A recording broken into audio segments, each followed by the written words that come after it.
My name is Tom Young. I'm 34 years old. It was around 3 years after I lost my wife, Mary, that I had a life-changing experience. I learned about Mary's illness in the 5th year of our marriage, when I was 30 and Mary was 28.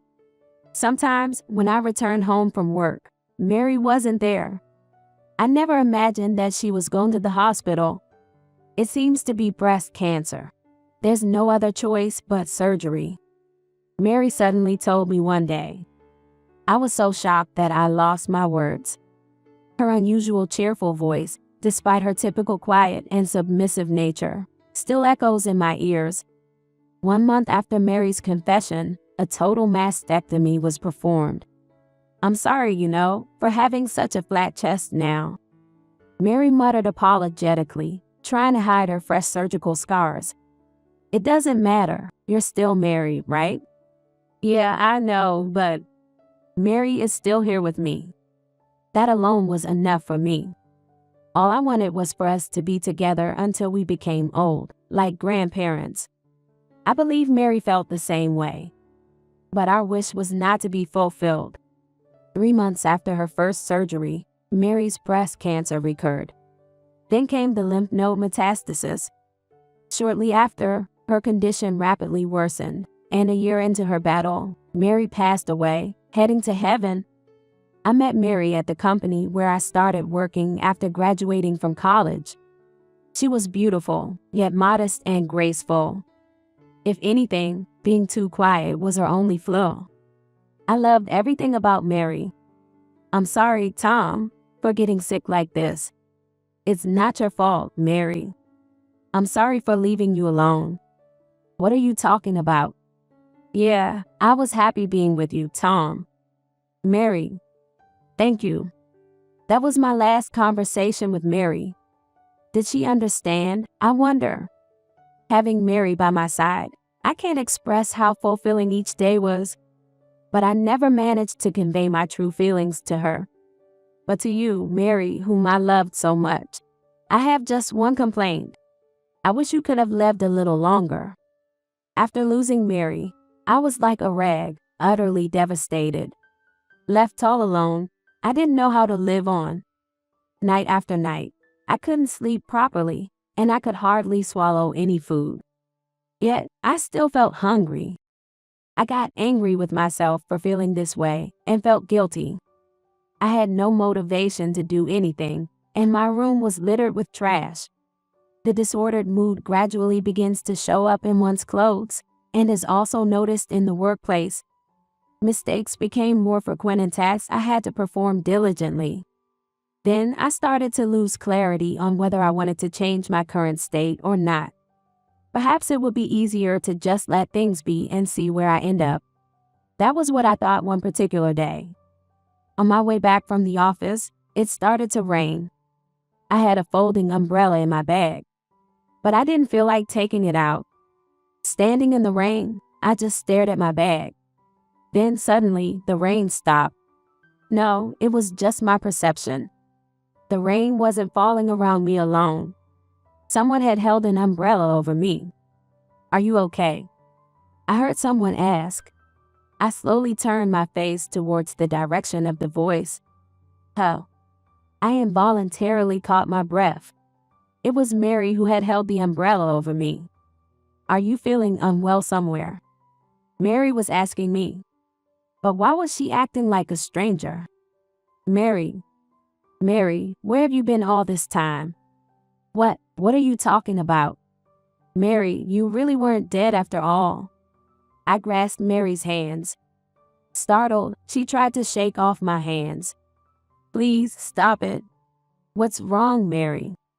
My name isn't Mary, she said firmly. I felt a growing sense of unease at her attitude. Mary wasn't someone who spoke in such a strong tone. And her voice, it sounded slightly different. That's right. Mary had died. I suddenly came back to reality. In a hurry, I released the woman's hands. I'm sorry. What's this all about? Suddenly grabbing me like that. I mistook you for someone else. Mistook me. You look like my wife. What? You look just like my wife who passed away." As I said that, she looked shocked. It turned out that I was standing in the rain in front of the coffee shop where she worked. She found it suspicious that I showed no signs of entering the coffee shop and came out to check. Seeing me standing in the rain, she instinctively held her umbrella over me. "Do you want to borrow an umbrella?" "No, I have one in my bag," I said, fumbling through my bag. "It's okay. Take this umbrella with you." "But are you sure? You seem too weary to even take out your umbrella," she said, as if seeing right through my feelings, and continued. "You look like you're in a lot of pain." The woman, who looked just like Mary, spoke in a straightforward and unreserved manner, the complete opposite of Mary. I decided to borrow the umbrella, somewhat relieved by her refreshing approach. "You can return it whenever you pass by here next time," she said. "Oh, thank you," I managed to respond. Feeling bewildered, I headed home through the rain. Why did she look so much like Mary? A relative? No, Mary didn't have any female relatives around her age. Since Mary passed away, I've always felt down. Everything seemed like a hassle, and my mind was clouded. But that day, my thoughts were completely occupied by the woman who looked just like Mary. For now, I'll return the umbrella tomorrow. That's what I thought. It had been a long time, maybe even the first time since I lost Mary, that I thought about the next day. And then the following day, I went to that coffee shop, umbrella in hand. Mary was there. No, not Mary, but the woman who looked just like her. "Welcome," she said, placing the cup she had been tidying up onto the counter and coming towards me. "Thank you for yesterday." Saying this, I held out the umbrella I had borrowed. "Were you okay yesterday? You were completely drenched. Didn't catch a cold, did you?" "I'm fine." She looked at me intently, then her gaze shifted to a seat near the window. "How about some coffee?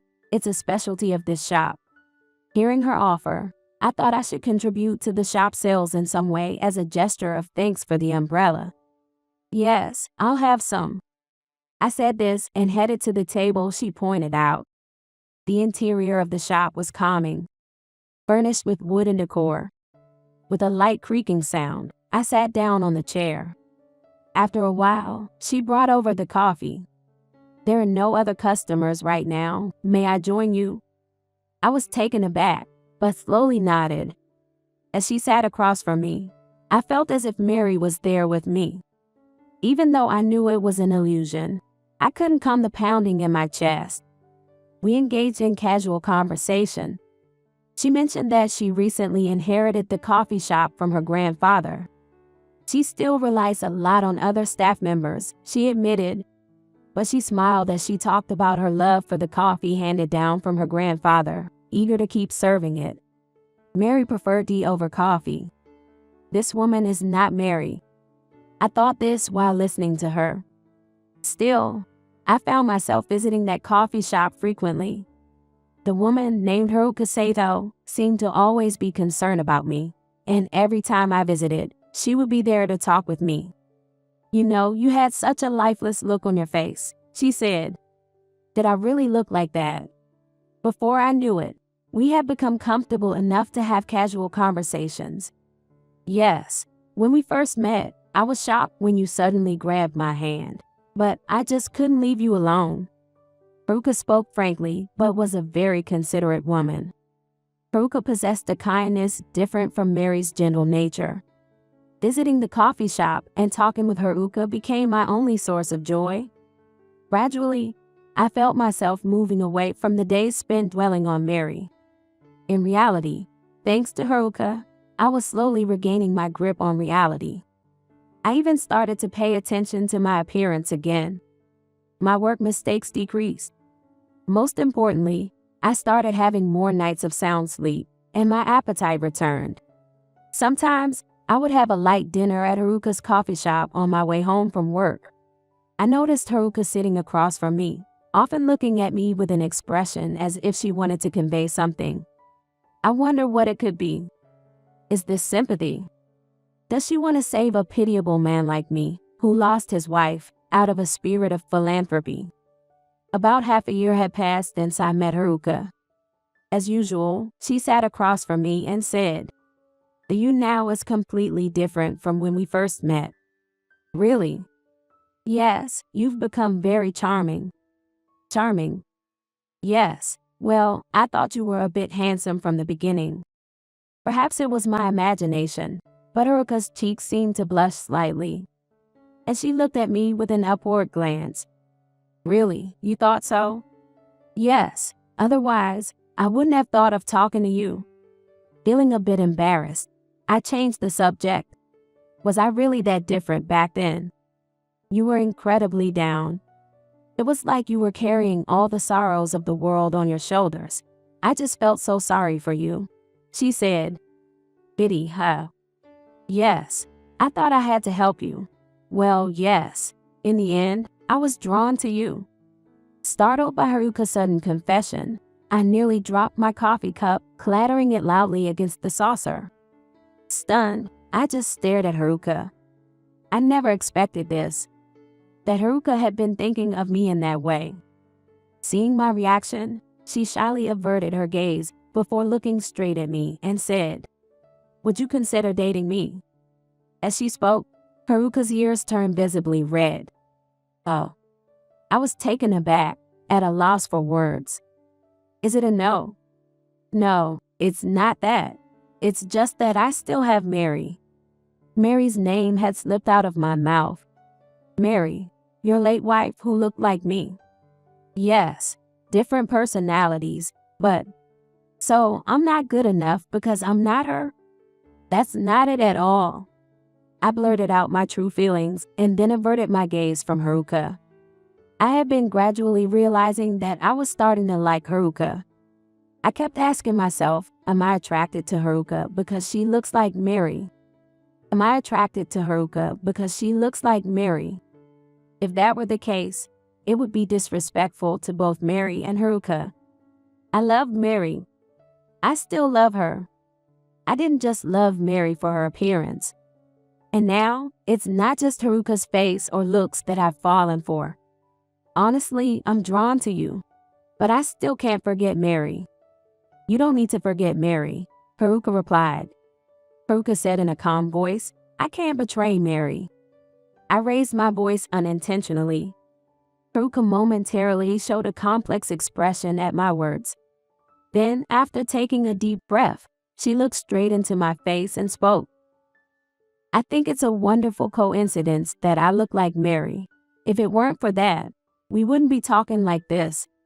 "Maybe you're right. Tell me, are you only attracted to my face?" "No, it's not like that. Right? Even if I didn't look like Mary, you would have liked me anyway, wouldn't you?" "Yes. The face doesn't matter." I was drawn to Haruka's clear yet compassionate and caring personality. If you became interested in me because I resembled Mary, I'd like to think it was Mary's way of bringing us together. Hearing those words made me think, that might be true. Mary was very worried about me after she was gone. She might have wanted Haruka to look after me. It could be a convenient interpretation. But I remembered how many times Mary had apologized to me before she passed away. Is it okay? Can I really walk through life with Haruka? Of course. It is. Suddenly, I felt like I heard Mary's voice. "Be happy. This way, I can rest easy too." A gentle and warm air seemed to seep into my heart, spreading Mary's calm and quiet voice. After 2 years of dating, Haruka and I remarried. Every year on Mary's death anniversary, Haruka and I visit her grave. Seeing me happy with Haruka, I believe, is a tribute to Mary, who brought us together. That's what I want to believe.